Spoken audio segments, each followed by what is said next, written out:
गुळुगुळु एवं खरारू केबे मुक्ति मिल।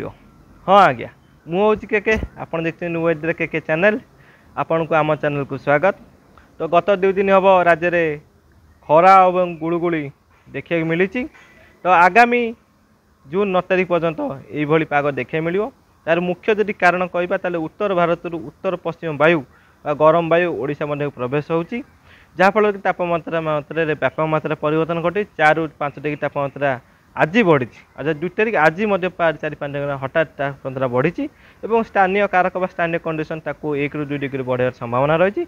यही भाव में जून 9 तारीख पर्यंत देखा मिल। 43 डिग्री तापमात्रा अतिक्रम करें पश्चिम ओडिशा सहित उपकूल ओडिशा तापमात्रा 43 डिग्री जापे। एवं जदि कहवा मोटामोटी 3 तारीख बेलू गोटे दुर्बल घूर्णिबल क्षेत्र 6 तारीख पर्यंत आसिक बंगोपसागर पड़ार संभावना रही। जहाँफल कौन ना 4, 5, 6 बेलू उत्तर ओडिशा रे किसी अंचल वर्षा देखा मिल। 9 तारीख पर्यंत राज्य में विभिन्न स्थान में कालबैशाखी जनित वर्षा देखा मिल पारे पकेट बाय पकेट, अर्थात स्थानीय स्थानीय कंडीशन स्थानीय एरिया रे कालबैशाखी देखा मिल पारे।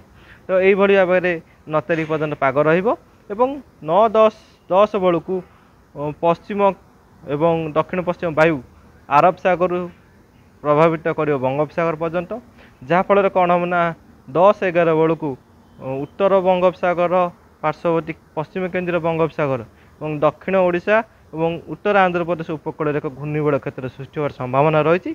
परवर्ती पर्यायर यह लघुचाप रूप नहीं पारे 10, 11 आड़क। एवं मौसुमी वायु जो दुर्बल होता सक्रियता बढ़ सारा राज्य को मौसम छुईब, अर्थात 10, 11 ରୁ 16 मध्य राज्य में व्यापक मात्रा वर्षा देखा मिल। प्रबल अति प्रबल वर्षा देखा मिल। मुख्यतः जो लघुचाप क्षेत्र सृष्टि हो मौसम वायु को यह सक्रियता कराइब और सारा ओडिशा को मौसम छुईब।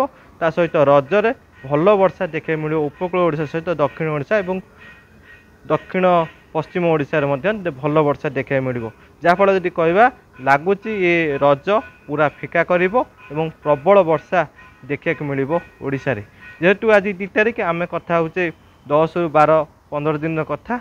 तो व्यापक पागरे व्यापक मात्रा परिवर्तन घटी पारे। पाणीपाग केतबेले यार अलग रूप देखा तो परिवर्तन देखा मिल पारे। जदि भी किसी परिवर्तन घटे निश्चित भाव में मुझे अपडेट आनिबी। देखुता चैनल को सब्सक्राइब करेंगे, लाइक शेयर करेंगे। रही नमस्कार।